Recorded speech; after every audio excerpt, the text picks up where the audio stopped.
கேரளாவில் பலாப்பழம் சாப்பிட்ட அரசு பேருந்து ஓட்டுநர்கள் ஆல்கஹால் பரிசோதனையில் சிக்கி பெரும் தர்ம சங்கடத்திற்கு ஆளாகியுள்ளனர்.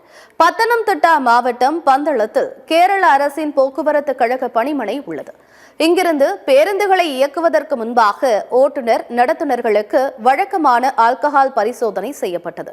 அதில் 3 ஓட்டுநர்கள் மது அருந்தியிருப்பதாக கருவி காட்டியது.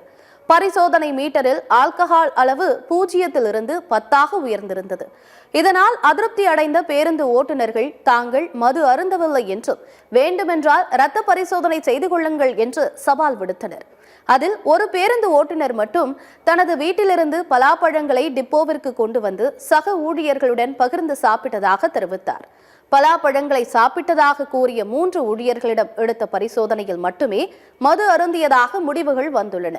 பின்னர் வேறொரு நபரிடம் ஆல்கஹால் பரிசோதனை செய்தபோது மீட்டர் 0ஐ காட்டியது. அவர் பலாப்பழம் சாப்பிட்ட பிறகு மீண்டும் பரிசோதனை செய்தபோது மீட்டர் மது அருந்தியதாக காட்டியது. இறுதியாக பலாப்பழமே இந்த தவறான முடிவுக்கு காரணம் என்பதை அதிகாரிகள் உறுதிப்படுத்தினர். நன்கு பழுத்த பலாப்பழம் நொதித்தல் திறன் கொண்டது.